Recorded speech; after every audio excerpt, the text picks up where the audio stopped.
Saya.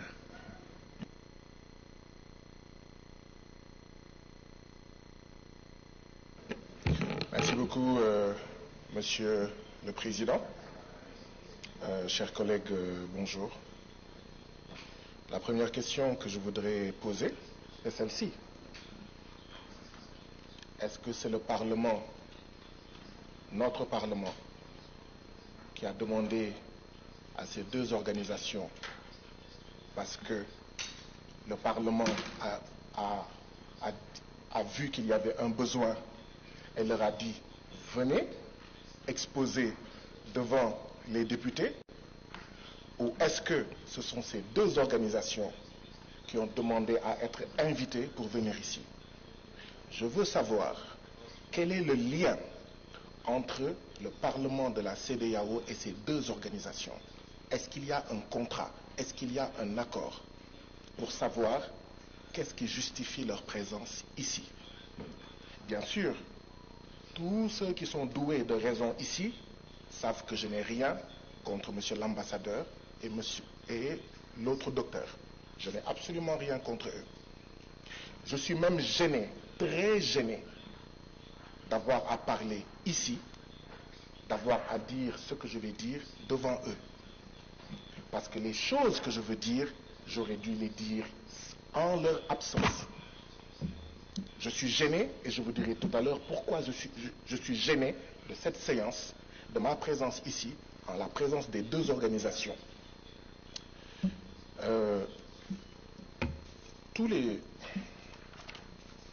Il est mentionné dans le rapport de la CIDH, il me semble.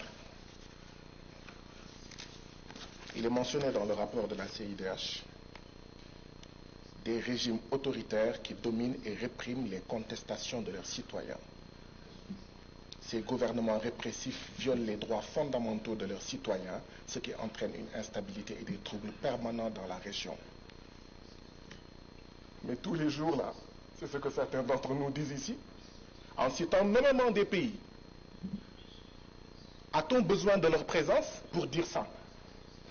Quand des collègues disent ça tous les jours, on les empêche de parler, on les traite de tous les noms d'oiseaux, on use d'artifices, de motions qui ne sont pas des motions, les gens crient, ils s'excitent, et quand d'autres gens viennent, ils disent ça, tout le monde est silencieux. Les Français disent « nul n'est prophète chez lui ». Chers collègues, on a eu besoin d'eux pour dire ça ici? Certaines femmes et certains hommes ici le disent tous les jours. Mais on les regarde. Oh, qu'est-ce que tu fais ici? On va même faire une pétition pour que tu retournes dans ton pays et que tu ne reviennes pas. Mais quand eux le disent, ça passe. Tout le monde est cool, silencieux. Monsieur le Président, avez-vous remarqué ça? Vous qui rappeliez hier à la session l'article 72 du règlement intérieur. Ils ont dit la même chose que moi. Mais aujourd'hui, personne ne rappelle l'article 72 du règlement intérieur. Il y a un problème. Il faut que des étrangers viennent ici pour nous dire des experts, alors que chacun d'entre vous est expert et experte. Et on se tait. Mais quand un collègue dit la même chose, on sort les poings, on bande les muscles, on montre les crocs. Je vais vous dire quelle est la différence. La seule différence, c'est que, et c'est pourquoi la CIDH a manqué de courage, la seule différence, c'est que la CIDH a dit, je ne vais citer aucun pays. Dans le rapport, il n'y a aucun pays. Comment vous allez soigner un mal sans savoir que le mal se trouve au Nigeria, le mal se trouve au Sénégal, le mal se trouve au Cap-Vert? Vous dites non, non, non, on va mettre tout le monde dans le même sac. Quand on critique des pratiques politiques au Sénégal, quelqu'un va dire « Ah non, je suis ami à Diomaye Faye, je suis membre du même parti que lui. Laissez tomber le Sénégal. » Quand quelqu'un va critiquer le Libéria, « Ah non, je suis ami au président du Libéria. Vous ne touchez pas le Libéria. Vous pensez que vous êtes supérieur au Libéria. » Mais quand quelqu'un vient ici dire que nous sommes là, gentils là, comme des poules mouillées. Voilà la première remarque que je voulais faire. Et je ne voulais pas la faire devant eux. C'est une des raisons pour lesquelles je suis gêné de le dire ici devant eux. Je suis sûr que quand ils disent ce qu'ils disent, il y a des gens qui pensent à des pays qu'ils n'ont pas cités. Disons-nous la vérité. Il y a des gens qui ont dit le Sénégal fait partie de là, tel pays fait partie de là, tel pays fait partie de là. Ils n'ont pas cité, mais on voit des pays. Non. On ne peut changer les choses que dans la vérité. On ne peut transformer les choses que dans la vérité. Ce Parlement doit être un médecin. Mais pour qu'il soit un bon médecin, il faut qu'il fasse de bons diagnostics. Et un diagnostic, ce n'est jamais facile. Quand on vous annonce que vous avez le cancer, ça ne fait pas plaisir.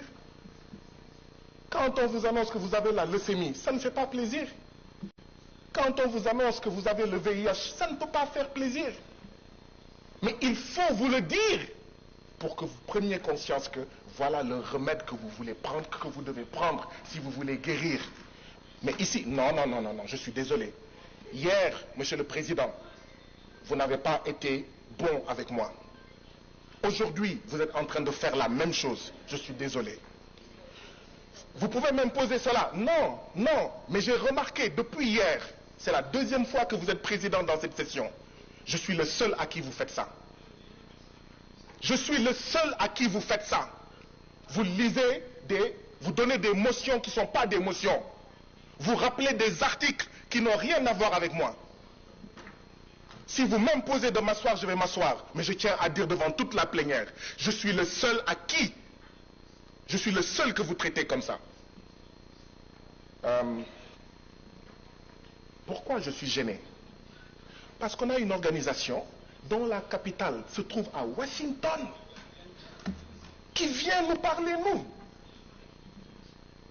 Washington, qui a largué la bombe à Hiroshima et à Nagasaki, vient nous parler de droits de l'homme à nous qui n'ont jamais largué de bombes à Hiroshima et à Nagasaki.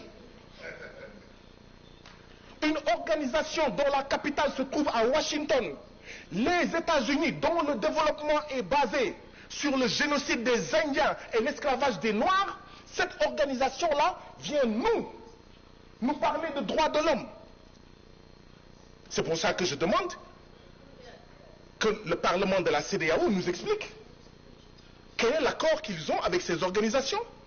On a une organisation dont la capitale se trouve en Suisse qui vient nous parler de droits de l'homme. C'est quoi la Suisse? Je donne deux exemples.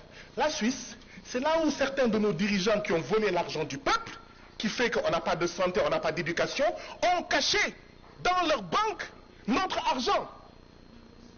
Et une organisation basée dans ce pays-là vient nous donner des leçons de droits de l'homme et nous sommes gentiment assis.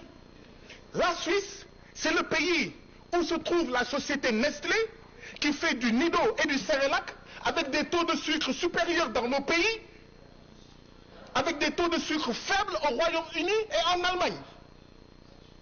Vous pensez que ces organisations basées là-bas doivent pouvoir nous parler de droits de l'homme? Non. Ma proposition est celle-ci, Président. Ayons confiance en nous-mêmes, Africains. Il y a des organisations africaines. Il y a des organisations d'Afrique de l'Ouest. Mais il faut les respecter, ne pas les bastonner, ne pas les emprisonner, ne pas les menacer, ne pas les terroriser. Les laisser faire leur job. Parce que la CEDEAO a besoin d'un regard critique, mais un regard africain, un regard d'Afrique de l'Ouest. Arrêtons d'aller prendre des organisations dont la capitale est Washington et la Suisse. Monsieur le Président, savez-vous que la CIDH, qui s'appelle Commission internationale des droits de l'homme, elle a été créée par une organisation qui s'appelle Organisation des États d'Amérique. Organisation des États d'Amérique qui a créé dans les années 50 la CIDH.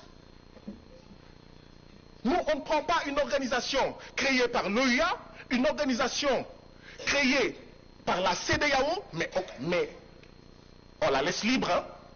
On ne la crée pas pour lui dire, tu dis ce qu'on veut entendre.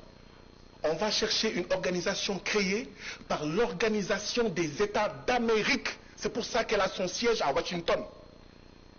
Mes collègues ont raison. La sagesse populaire africaine du Sénégal dit que le umbel sa sankal, umbel sa kassa.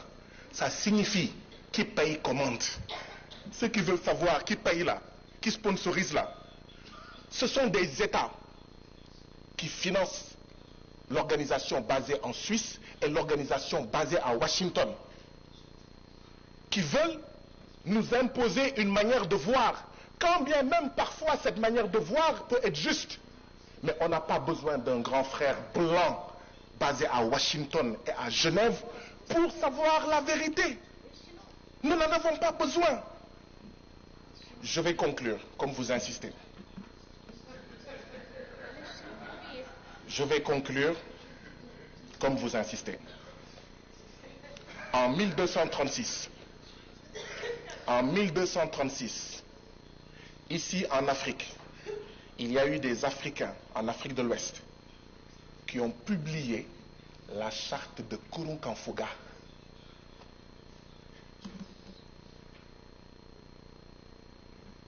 Quand nos femmes et nos mères étaient reines, comme la reine Poukou, comme Aline Sitoé Diatta, la femme blanche aux États-Unis n'avait pas le droit de vote. Si nous n'allons pas leur enseigner les droits de l'homme, ce n'est pas à eux de nous enseigner les droits de l'homme. Ou tout au moins, ils viennent et on va. Ils nous enseignent et on leur enseigne.